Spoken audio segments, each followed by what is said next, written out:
We're going to look at the simple things that we can do to make the golf ball go lower, and also to understand how it's happening, what's happening at impact to control the height of that golf shot. I've got 7-iron today. Let's get into it. So firstly, there's many reasons why we would have to take the flight down in the golf shot. We might have a canopy of trees that we want to drive the ball under. Generally, we always play golf outside and there's always wind. It's a huge factor.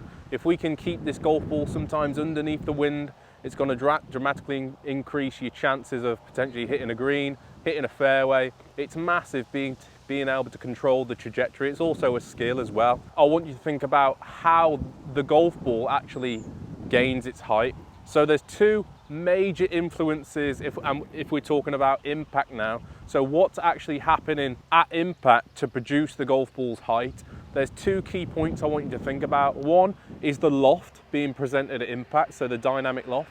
And the second point is the angle of descent or ascend into the golf ball, so the angle of attack. These two parts create a bit of a launch window for the golf ball.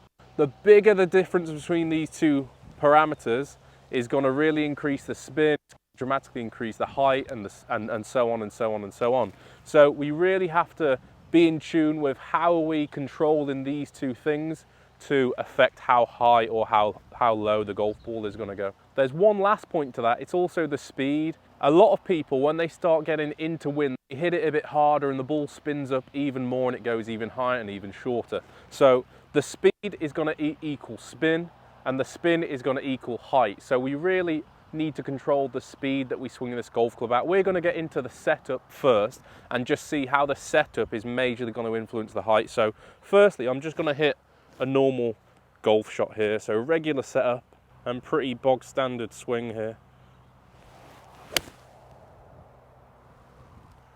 So that's a pretty good height. Let's have a look at the numbers with the Flightscope that we can actually pick out on here. So the dynamic loft, which is the loft produced at impact, not the static loft, it's a loft at the point of impact there, 26.5 degrees. We've got the angle of attack there, a little bit steep to be honest, 6.9 down on the golf ball.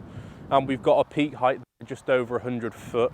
So let's just go into the very simple stuff that we can do at setup to actually have an impact on the dynamic loft and the angle of attack. And this is really going to blow your mind with how much this changes. So if I just go into setup here, and firstly, if I put the golf ball way back in my stance, this is going to dramatically influence the angle of attack, so the angle that I hit down or up on that golf ball. Vice versa, if I put the ball forward, you can see how the golf club, when it reaches its lowest point, then has an influence to go upward towards the golf ball without adjusting anything. So putting the ball back there dramatically going to influence the angle of attack. So that's one of these parameters. Now the second point, you can probably see this from a face on camera. So you can see where my hands are now. So the hands are way forward of the golf ball. And what that's going to really influence is the loft that I've got on this golf club. And now this loft is dynamic. So what it starts at doesn't mean it's going to be there at impact, because the golf swing is a motion, things can change, but it's really going to influence your ability to recreate that de-lofting effect at impact. So let's just hit one away here with the golf ball back, the handle forward, and I'm just going to hit that regular golf swing, and we're going to see how these numbers change. So that there, a great strike, will come out really low. So let's look how these numbers have changed now. So we've got dynamic loft actually down to 12.8 degrees. So that's a huge de-lofting. We've got the angle of attack now down to -9. And you can see I've nearly halved that peak height there at 58 feet.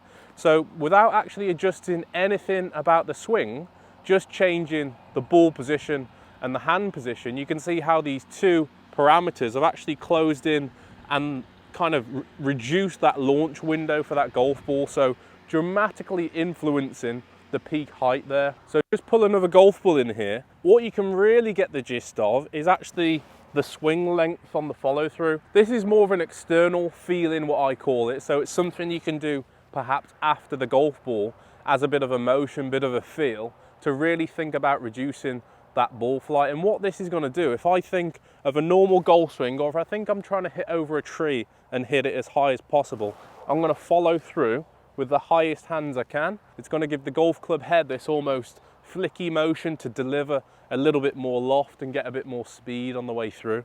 If I really think about almost that Tommy Fleetwood type position on the way through, about sawing the hands off and really controlling the follow through, it's going to really help me create that kind of de-lofting effect, holding the loft off the golf club through the golf ball.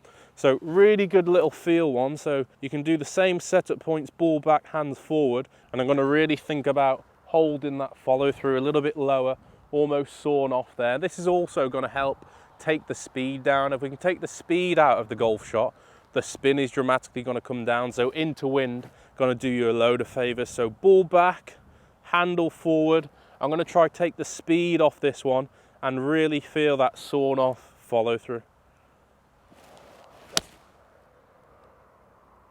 So sawn off, you can see the hands, you can see the ball flight still down there, 17 degrees with the dynamic loft, a little bit shallower with the angle of attack, peak height kind of in that mid-range. So really, really simple things that you can do there in the setup throughout the motion to bring that flight down when you're playing into wind or under trees. You're going to have loads of success doing that. You're going to have great control over your golf ball.